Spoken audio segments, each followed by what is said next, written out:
ನಮಸ್ಕಾರ ವೀಕ್ಷಕರೇ, ಪಾಕಶಾಸ್ತ್ರ ಚಾನಲಿಗೆ ಸ್ವಾಗತ. ಇವತ್ತು ನಾನು ಪಾಲಕ್ ಸೊಪ್ಪು ಮತ್ತು ಕೆಂಪು ಸೊಪ್ಪನ್ನು ಉಪಯೋಗಿಸ್ಕೊಂಡು ಒಂದು ರೆಸಿಪಿಯನ್ನು ನಿಮ್ಮ ಜೊತೆ ಶೇರ್ ಮಾಡ್ಕೊಳ್ತಾ ಇದ್ದೆ.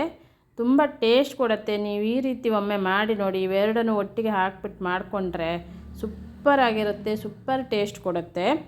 ವಿಡಿಯೋವನ್ನು ಪೂರ್ತಿಯಾಗಿ ನೋಡಿ, ಹಾಗೆ ಇನ್ನೊಬ್ರಿಗೂ ಶೇರ್ ಮಾಡಿ, ಲೈಕ್ ಮಾಡಿ, ಸಪೋರ್ಟ್ ಮಾಡಿ. ತುಂಬ ಟೇಸ್ಟಿಯಾಗಿ ಈಸಿಯಾಗಿರುವಂಥ ರೆಸಿಪಿಗಳನ್ನು ನಾನು ಶೇರ್ ಮಾಡ್ತಾ ಇರ್ತೇನೆ. ನನ್ನ ಚಾನಲನ್ನು ಸಬ್ಸ್ಕ್ರೈಬ್ ಮಾಡ್ಕೊಳ್ಳಿ, ಪಕ್ಕದಲ್ಲೇ ಇರುವಂಥ ಬೆಲ್ ಬಟನನ್ನು ಕ್ಲಿಕ್ ಮಾಡಿ. ಈಗ ಪಾಲಕ್ ಸೊಪ್ಪು ಮತ್ತು ಕೆಂಪು ಸೊಪ್ಪನ್ನು ನಾನು ಚೆನ್ನಾಗಿ ಅದನ್ನು ಬಿಡಿಸ್ಕೊಂಡು ವಾಶ್ ಮಾಡಿಕೊಂಡು ರೆಡಿ ಮಾಡಿ ಇಟ್ಕೊಂಡಿದ್ದೆ. ಚೆನ್ನಾಗಿ ಒಂದು 2-3 ಸಲ ಅದನ್ನು ಕ್ಲೀನಾಗಿ ತೊಳೆದು ರೆಡಿ ಮಾಡಿ ಇಟ್ಕೊಂಡಿರೋದು. ಇದನ್ನೀಗ ಸಣ್ಣದಾಗಿ ಕಟ್ ಮಾಡ್ಕೊಳ್ಳೋಣ. ತುಂಬ ಚೆನ್ನಾಗಾಗುತ್ತೆ, ತುಂಬ ಟೇಸ್ಟ್ ಕೊಡುತ್ತೆ. ಈ ರೀತಿ ನೀವು ಒಮ್ಮೆ ಟ್ರೈ ಮಾಡಿದರೆ ನಿಮಗೆ ಮತ್ತೆ ಮತ್ತೆ ಮಾಡ್ಕೊಳ್ತೀರಿ. ಇಲ್ಲಿ ಒಂದು 3 ಚಮಚ ಆಗೋಷ್ಟು ತೊಗರಿಬೇಳೆ, 3 ಚಮಚ ಆಗೋಷ್ಟು ಹೆಸರುಬೇಳೆ ಎರಡನ್ನೂ ಮಿಕ್ಸ್ ಮಾಡಿದ್ದೆ. ಎರಡನ್ನೂ ಮಿಕ್ಸ್ ಮಾಡಿಬಿಟ್ಟು ಈಗ ನಾನು ಅದನ್ನು ಕುಕ್ಕರಲ್ಲಿ ಹಾಕಿ ಬೇಯಲಿಕ್ಕೆ ಇಡ್ತೇನೆ. ಈ ಕಡೆ ನಾನು ಪಾಲಕ್ ಸೊಪ್ಪು, ಕೆಂಪು ಸೊಪ್ಪನ್ನು ಕಟ್ ಮಾಡಿ ಇಟ್ಕೊಂಡಿದ್ದೆ. ಹಾಗೆ 1 ಈರುಳ್ಳಿ, 5-6 ಎಸಳು ಬೆಳ್ಳುಳ್ಳಿ, 2 ಟೊಮೆಟೊವನ್ನು ಕಟ್ ಮಾಡಿ ಇಟ್ಟಿದ್ದೆ. ಬೇಳೆಯನ್ನು ಕುಕ್ಕರಲ್ಲಿ ಹಾಕಿ ಬೇಯಿಸ್ಕೊಂಡು ರೆಡಿ ಮಾಡ್ಕೊಂಡಿದ್ದೆ. ಈಗ ಒಂದು ಪಾತ್ರೆ ತೊಗೊಳ್ಳೋಣ. ಇದಕ್ಕೆ ಒಂದು 2 ಸ್ಪೂನ್ ಆಗೋಷ್ಟು ಎಣ್ಣೆ ಹಾಕಿದ್ದೆ. ಹಾಗೆ 1 ಸ್ಪೂನ್ ಸಾಸಿವೆ ಹಾಕಿ ಜೀರಿಗೆಯನ್ನು ಹಾಕ್ಕೊಳ್ಳೋಣ. 1 ಚಿಟಿಕೆ ಆಗೋಷ್ಟು ಜೀರಿಗೆ ಹಾಕ್ತಾಯಿದ್ದೆ. ಜಜ್ಜಿದಂತೆ ಬೆಳ್ಳುಳ್ಳಿ ಹಾಕ್ಕೊಳ್ಬೇಕು. ನಂತರ ಸ್ವಲ್ಪ ಕರಿಬೇವನ್ನು ಹಾಕ್ಕೊಳ್ಳೋಣ.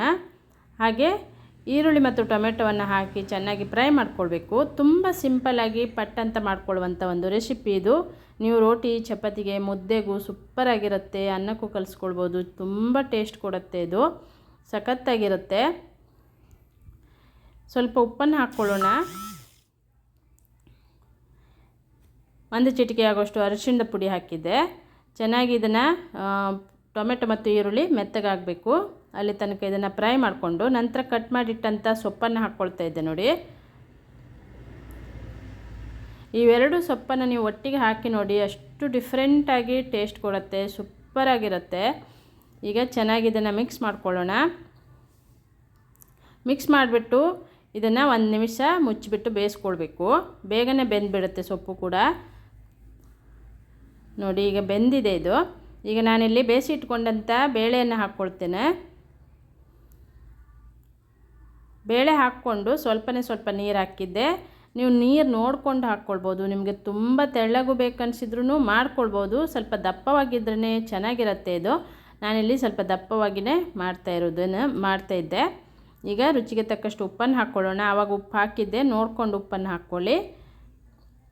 ಹಾಗೆ ನಾನಿಲ್ಲಿ ರಸಂ ಪುಡಿಯನ್ನು ಹಾಕ್ತಾಯಿರೋದು.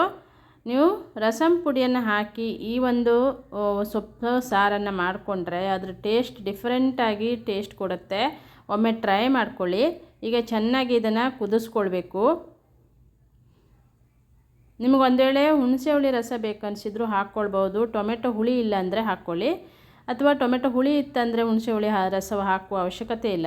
ಇದನ್ನೀಗ ಚೆನ್ನಾಗಿ ಕುದಿಸ್ಕೊಂಡ್ರೆ ಸೊಪ್ಪು ಸಾರು ರೆಡಿಯಾಗುತ್ತೆ ವೀಕ್ಷಕರೇ. ಒಮ್ಮೆ ಈ ರೀತಿ 2 ಸೊಪ್ಪನ್ನು ಮಿಕ್ಸ್ ಮಾಡಿಬಿಟ್ಟು ನೀವು ಒಮ್ಮೆ ಟ್ರೈ ಮಾಡಿ. ಹಾಗೆ ಕಮೆಂಟ್ ಬಾಕ್ಸಲ್ಲಿ ಕಮೆಂಟನ್ನು ಬರ್ತಿರಿಸಿ. ಎಷ್ಟು ಸಿಂಪಲ್ಲಾಗಿರುತ್ತೆ ಅಂದರೆ ಅಷ್ಟೇ ಟೇಸ್ಟ್ ಕೊಡುತ್ತೆ. ಇದು ಡಿಫ್ರೆಂಟಾಗಿರುತ್ತೆ. 2 ಸೊಪ್ಪು ಒಟ್ಟಿಗೆ ಹಾಕಿರ್ತೀವಲ್ಲ, ಅದರ ಟೇಸ್ಟೇ ಸಖತ್ತಾಗಿ ಬರುತ್ತೆ. ಈಗ ಸ್ಟವನ್ನು ಆಫ್ ಮಾಡ್ಕೊಂಡಿದ್ದೆ. ಸೊಪ್ಪು ಸಾರು ರೆಡಿಯಾಗಿದೆ. ಈಗ ಇದೇ ಥರ ನನ್ನ ಹೊಸ ರೆಸಿಪಿಗಾಗಿ ನನ್ನ ಚಾನಲನ್ನು ಸಬ್ಸ್ಕ್ರೈಬ್ ಮಾಡ್ಕೊಳ್ಳಿ, ಪಕ್ಕದಲ್ಲಿರುವ ಬೆಲ್ ಬಟನನ್ನು ಕ್ಲಿಕ್ ಮಾಡಿ. ನಾನು ಯಾವುದೇ ಒಂದು ರೆಸಿಪಿಯನ್ನು ಅಪ್ಲೋಡ್ ಮಾಡಿದಾಗ ಅದರ ನೋಟಿಫಿಕೇಷನ್ ಫಸ್ಟ್ ನಿಮಗೆ ಬರುತ್ತೆ. Thank you.